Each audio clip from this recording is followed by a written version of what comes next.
Boa noite, queridos, sejam bem-vindos. Hoje à noite nós estamos iniciando o nosso culto com louvores, adoração, palavra e oração. Fique conosco. Que bom que você está com a gente, seja muito bem-vindo.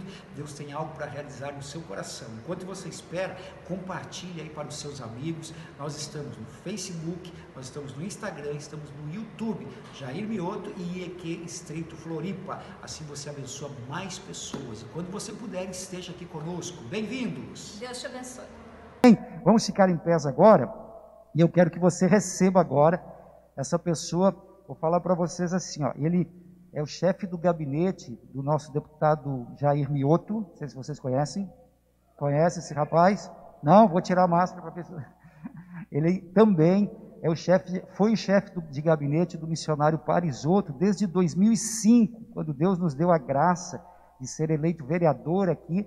Passei o cajado do Dr. Everton. Ele está lá, é um grande defensor das igrejas aqui em Florianópolis. Ele tem um trabalho muito forte aqui na cidade de Florianópolis, na nossa capital. As nossas igrejas devem muito ao trabalho do Dr. Everton. Muito obrigado, Dr. Everton. Mas hoje ele não está aqui como advogado, ele está aqui como pastor, né? Nosso pastor querido, amado, e acima de tudo isso, irmão, um amigo do coração. Um amigo do coração, uma pessoa leal, fiel, honrada, um servo de Deus que pode dizer, faça o que eu digo e faça o que eu faço. Alguém que é referência para a gente aqui na nossa capital. E está aqui a Rosana, que é a esposa dele, dá um sinalzinho aí, por favor. Bem-vinda. Então hoje nós temos a honra de recebê-lo aqui, ele vai ministrar algo de Deus para os nossos corações, então vamos recebê-lo aplaudindo ao Senhor Jesus.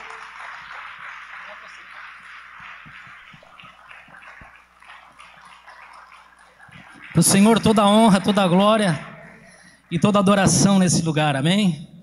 Boa noite, irmãos, paz seja convosco, amém? Glórias a Deus.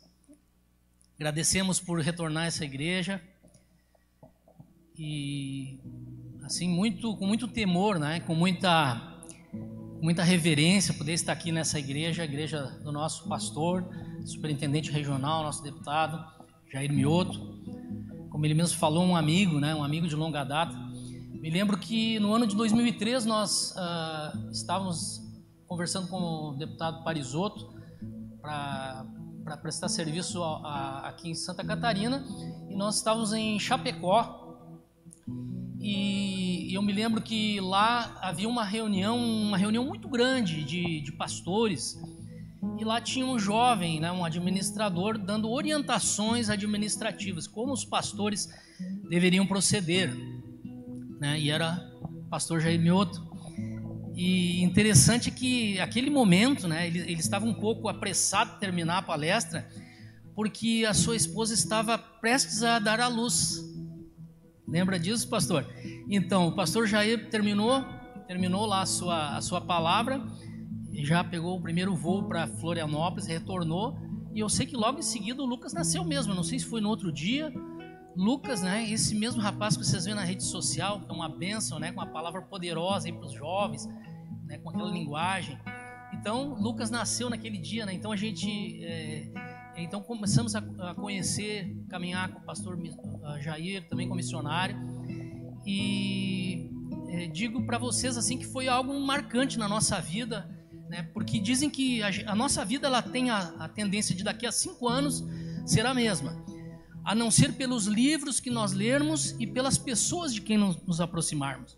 Então essa alegria que tive, né, essa bênção, essa dádiva de estar perto do deputado Jair Mioto e do missionário Parisotto também, isso foi algo tremendo que nos enriqueceu muito, aprendemos muito nessa caminhada, né, de política, não sabia nada, eu era um caboclinho lá do interior, né, pastor Mioto, e aí então fui aprendendo. Então já estamos há 17 anos aqui em Florianópolis, trabalhando, como o pastor falou, procurando servir, né? Servir a nossa igreja como auxiliares, né, que somos lá no Saco dos Limões, e, enfim, todas as áreas onde Deus nos tem chamado. Amém?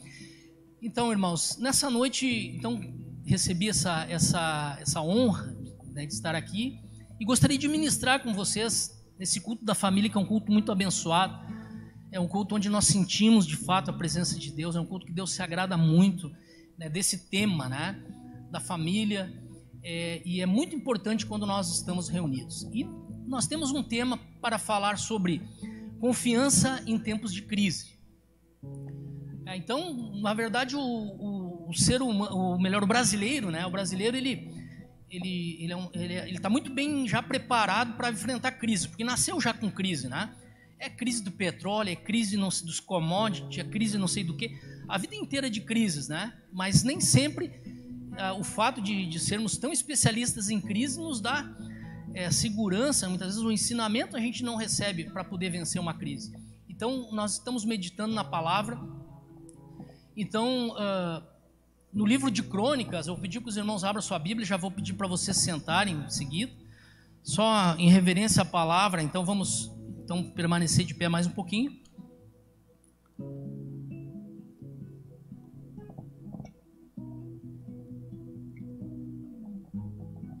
Segundo Crônicas, capítulo 20.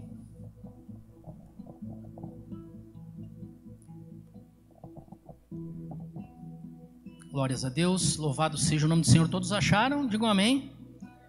Segundo Crônicas, capítulo 20. Nós vamos começar ali no versículo 2, tá? Vamos ler apenas um pequeno trecho.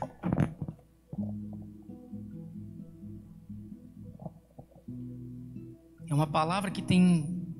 Esse capítulo 20, ele tem muitos ensinamentos aqui, né? Diversas mensagens nós já ouvimos em cima desse texto e diversos ensinamentos, só que hoje nós vamos utilizar mais especificamente numa área que nós queremos então ver nessa noite. Então lá está escrito assim: então informaram a Josafá: um exército enorme vem contra ti, de Edom, do outro lado do Mar Morto. Já está em Azazon Tamar, isto é, em Engedi. Alarmado, Josafá decidiu consultar o Senhor e proclamou um jejum em todo o reino de Judá. Reuniu-se, pois, o povo vindo de todas as cidades de Judá para buscar ajuda do Senhor. Senhor Deus, nós te agradecemos, ó Pai, pela tua palavra, Senhor.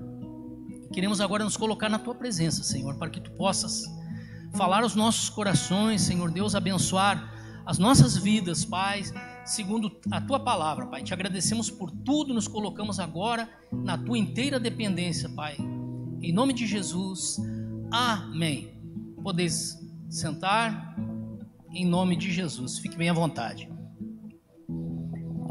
Bom, o rei Josafá, que nós estamos falando, era um rei de Judá, então que reinou sobre o reino dividido, né? O reino do sul, capital Israel. E segundo diz a palavra de Deus, era um rei que agradava a Deus, né? Pelo menos no início do seu reinado, ele era um Deus que agradava a Deus. E ele agradava a Deus porque ele não consultava deuses estranhos, né? Você sabe que era muito comum naquela época os reis consultarem aqueles deuses fenícios, né? Os balaíns, como fala na palavra, deuses mesopotâmios, fenícios, né? Babilônicos, que esses deuses então falavam com as pessoas, né? Então eles tinham comunicações sobrenaturais com esses seres, com essas entidades. E diz a palavra de Deus que Josafá não era dessa forma. Josafá, ele seguia os passos do seu antecessor Davi. Ele era um cara que procurava fazer as coisas, né, conforme o aprendizado que ele tinha sobre o rei Davi, grande rei. E diz a palavra de Deus que ele recebeu, num determinado momento, estava tudo tranquilo, o seu reino prosperando, tudo certo, tudo às mil maravilhas, né? Estava tudo andando tranquilo. De repente ele recebe uma má notícia. Informaram a Josafá. É coisa interessante, né? A má notícia, ela sempre chega antes do problema, né? Antes da encrenca vem a notícia, né? Isso é uma coisa terrível. E ele recebeu uma notícia, e não era uma notícia qualquer, era uma notícia muito terrível pelas consequências que aquela situação poderia gerar para o seu reino. Dizem que havia então 3 reinos, pelo menos 3 grupos, né? 3 etnias de pessoas que estavam com seus exércitos se dirigindo até Judá para tomar aquele lugar, para invadir. E naquelas guerras era muito sangrenta aquelas guerras. As pessoas raptavam as pessoas, levavam como escravo, abusavam das mulheres, matavam as crianças, levavam as crianças embora. Então era muito terrível. Não era só as coisas materiais que eram alcançadas, né, por aquele flagelo, mas também muitas coisas, né? Então praticamente era uma destruição total de um reino quando ele era subjugado por outro. Então, lógico que eles estavam lá tranquilos, né? E de repente, quando eles ficam sabendo que o exército era muito grande, era muito numeroso, então a palavra de Deus diz que Josafá ele ficou alarmado, né? Muitas pessoas, quando recebem notícias ruins, né? Muitas pessoas entram em pânico, né? Entram em parafuso, perdem a razão. A palavra diz que Josafá ele ficou alarmado, mas ele não ficou completamente tomado pelo temor, ele ficou alarmado e ele então decidiu o quê? Decidiu buscar o Senhor. Buscar o Senhor. Então diz a palavra que ele reuniu o povo, né? reuniu as pessoas, chamou todo mundo, fez uma grande assembleia, né? Com todo o povo, né? Então assim, eu acho que transportando para hoje, né? Então nós poderíamos dizer que Josafá então fez um cultão. Ah, pastor, então ele fez um cultão, ele chamou todo mundo, chamou todas as pessoas para fazer eles saber do que estava acontecendo e então buscar então a presença de Deus. Bom, quando Josafá então chama as pessoas então e resolve buscar a Deus, então começa então a se entender, né? Começa a ver os aspectos da confiança, né? Que é necessário que todos nós tenhamos nesse momento em Deus, né? Todas as circunstâncias que estavam ali estavam contra ele. Josafá fez uma oração e ele invocou assim muitas coisas, né? Ele colocou as pessoas a orar, colocou todas as famílias reunidas, né? Colocou mulheres, jovens, crianças, todos juntos num lugar. Então eles começaram a orar, começaram a buscar a Deus. Hoje nós vemos notícias, né, de muitas coisas que estão acontecendo, coisas terríveis que estão acontecendo dentro dos lares, né, por conta das notícias ruins que têm acontecido, por conta de todas as coisas de mal, além das coisas reais que têm acontecido. As próprias notícias têm trazido para as pessoas desespero, pavor. Muitas pessoas têm entrado em depressão, e essa depressão tem trazido então enfermidade. Muitas vezes não é por conta da infecção do vírus, mas por conta do próprio pavor. É uma doença psicossomática que pegou a pessoa. A pessoa ficou tão apavorada, começou até a sentir os sintomas, ficou doente, de repente até morreu de outra coisa. Ficou doente, ficou com medo, ficou em casa, não quis procurar ajuda. Então tem muita gente morrendo de infarto. Muitas pessoas então sofrendo então hoje. É um mal hoje, dos dias de hoje, se chama a depressão. Então, né, quando nós analisamos aqui a situação de Josafá, eu não sei se existe uma situação pior do que essa, que Josafá estava com o povo de Judá. Nós podemos imaginar, talvez algumas pessoas estejam passando sérias dificuldades hoje, né? Receberam notícias ruins na questão financeira, de repente, né? Que tem assolado muitas pessoas a questão financeira, ou quem sabe na questão de saúde também. Os sonhos, né? Que são travados, né? As universidades, muitas estão fechadas, não estão conseguindo dar andamento ao planejamento dos alunos. Mas nesse quadro, né, é semelhante àquilo que Josafá estava sentindo naquele momento. Então, Josafá, ele começa a orar, e ele fala o seguinte, porque ele tinha uma segurança, ele sabia de quem ele era, né, quem era aquele reino, como é que aquele reino tinha sido estabelecido, quais eram os pressupostos daquele reino. Eles não estavam ali usurpando aquela terra, eles estavam ali por uma herança, né, por uma possessão de herança que ele havia recebido dos seus pais. E ele fala o seguinte: não és tu, nosso Deus, que expulsastes os habitantes dessa terra perante Israel, o teu povo, e a deste para sempre aos descendentes do teu amigo Abraão. Olha só, então ele quando orou a Deus, ele lembrou a Deus, ele fez Deus trazer à sua memória que ele havia entregado e dado aquela terra a Abraão, chamado amigo de Deus. Então ele estava ali numa condição legal.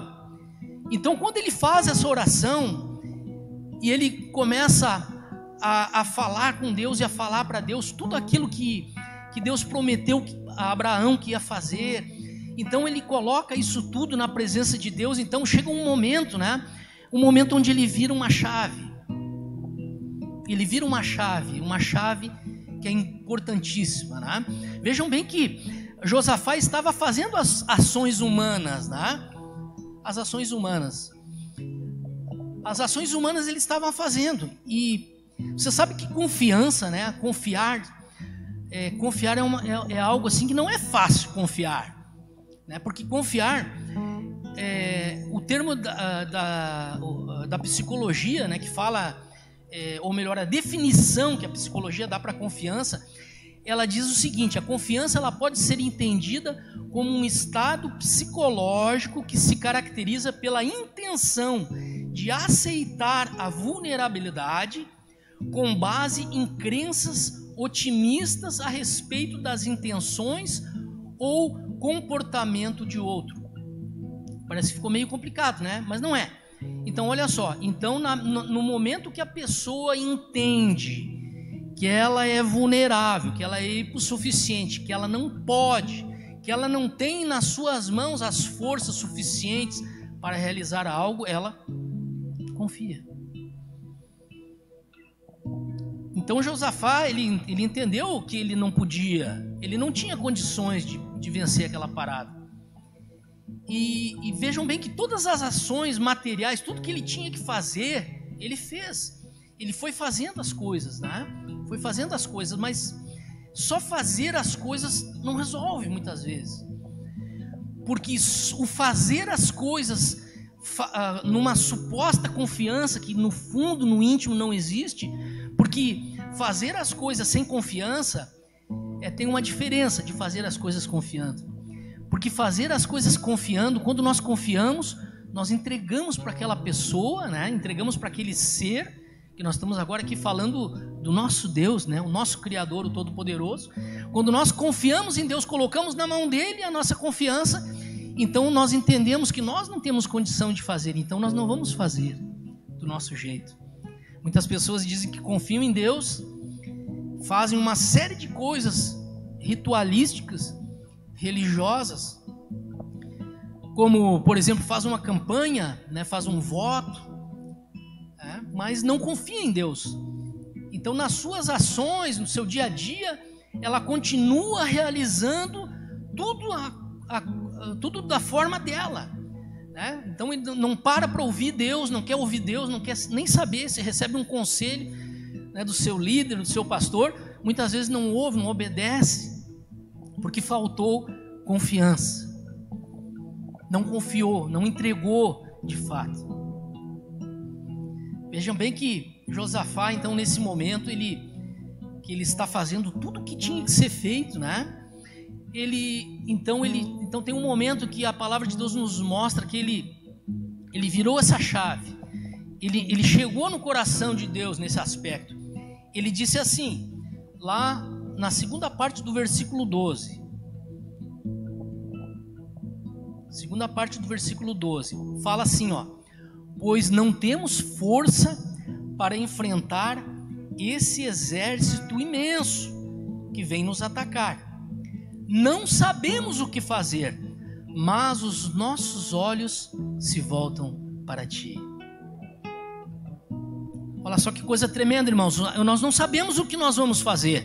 Tem muitas situações na nossa vida, muitas lutas que vêm sobre nós, que nem os melhores conselheiros que tem à nossa volta podem nos dar um norte, podem nos dar uma direção. Nesse momento, então, de total fragilidade que nós estamos, então nós olhamos para o Senhor, então nós dizemos assim: Senhor, eu não sei o que eu vou fazer, eu não posso fazer mais nada, Mas eu estou olhando para Ti, Senhor Deus. Eu estou aguardando agora que Tu faças por mim aquilo que eu não posso fazer. O Manezinho costuma falar, né? Só Jesus na causa, né? Só Jesus na causa. Só que assim, ó, quando Jesus entra, né? Então é uma coisa tremenda, porque só Jesus não, é Jesus na causa. Amém? Então quando nós chamamos Ele, né, para resolver a parada, então nós podemos descansar. Então, né, olha só, então quando Josafá fez esse ato, esse gesto, na presença, né, de toda a congregação, né, na presença de todo o povo, né, essa oração ele estava fazendo de forma pública, todos estavam ouvindo isso, todos estavam ouvindo o seu rei se rendendo ao Deus de Israel.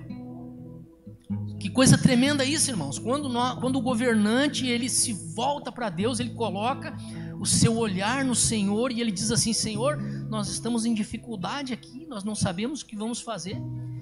Quem sabe a tua luta, irmão, a luta que você está enfrentando não seja uma luta como essa, né? Não é uma guerra, não tem ninguém com uma arma, com um revólver ou com uma lança ou com uma flecha, uma espada para te atacar. Mas são outras lutas, outras situações que você tem. Talvez você, essa semana agora, você vai enfrentar exércitos poderosos, gigantes na tua vida. Mas saiba que se você colocar sua confiança realmente no Senhor, se você olhar para Ele e deixar Ele fazer a obra na tua vida, eu tenho certeza que Ele vai fazer o melhor para você. Amém? Deus não quer o nosso mal, Deus não quer que nós pereçamos, Deus não quer que nós estejamos ansiosos, Ele não quer que nós estejamos oprimidos. É lógico que a nossa caminhada, a nossa vida é uma vida de lutas, é uma vida de desafios a cada dia. Nós, quantas vezes, né, Pastor Jair, quantas vezes nós choramos juntos, né? Em momentos de luta, só que logo em seguida nós rimos de alegria com a vitória que o Senhor nos deu. Muitas vezes nós choramos, irmãos, na hora da luta, mas depois na hora da vitória, então nós nos regozijamos, né? Como diz lá no Salmo 126, né? O Salmo 126 fala que aquele que anda, que sai, né, chorando, né, com a preciosa semente na mão, andando, chorando, ele voltará então dessa caminhada alegre e exultante, trazendo consigo os seus feixes, trazendo a sua colheita. Então é assim a nossa vida de fé é uma vida de caminhada, uma vida de dureza, de trabalho, mas é uma vida de vitória. Nós temos que proclamar a vitória. E vejam bem que a palavra nos fala lá no versículo 13 que todos os homens de Judá, mulheres e seus filhos, até os de colo, estavam ali em pé diante do Senhor. Irmãos, quando há uma luta familiar, irmãos, é uma luta familiar. Nós temos que estar unidos, nós temos que orar junto com a nossa família. Muitas pessoas oram solitárias pela sua família. E muitas pessoas têm batalhado, né, solitários pela sua família. Nós precisamos que a família esteja unida no altar de Deus. E eles colocaram, inclusive, até criança de colo estavam lá, na presença do Senhor. Então veio o Espírito do Senhor, diz a palavra sobre o profeta Jaziel, filho de Zacarias. E vejam bem qual o recado então que Deus dá para o povo. Ele disse: escutem todos os que vivem em Judá e em Jerusalém, e o rei Josafá. Assim diz o Senhor a vocês: não tenham medo, não fiquem desanimados por causa do exército enorme, pois a batalha não é de vocês, mas de Deus. O que nós aprendemos com isso, irmãos? Aleluia! Louvado seja o nome do Senhor. O que nós aprendemos com essa palavra? Nós aprendemos que tem algumas lutas que não são humanas. Deu para entender? Tem algumas coisas que estão acontecendo que você faz de um jeito, faz do outro, não dá. Vai de outra maneira, não dá. Faz de outra maneira, não dá.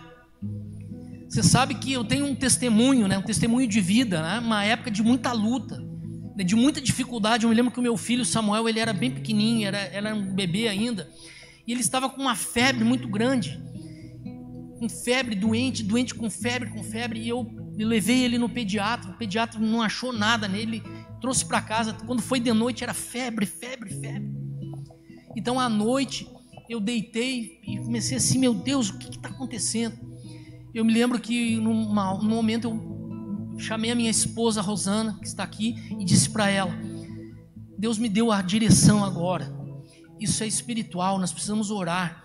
Vamos agora orar. Nós nos ajoelhamos, nós dois, ele queimando em febre, nós dois nos ajoelhamos ao lado da cama e começamos a repreender, começamos a orar. A febre saiu na mesma hora e nunca mais aconteceu nada daquela forma. Então nós temos que entender que algumas lutas, algumas guerras que você está lutando não são guerras humanas, não são situações humanas que você pode resolver com a sua mão, mas são coisas espirituais. Então você precisa buscar Deus. Então olha só, a batalha não é de vocês, mas de Deus. Amanhã desçam contra eles, eles virão pela subida de Ziz, e vocês os encontrarão no fim do vale, em frente do deserto de Jeruel. Vocês não precisarão lutar nessa batalha. Tomem as suas posições, permaneçam firmes e vejam o livramento que o Senhor dará ao Judá e Jerusalém. Não tenha medo nem desanimem.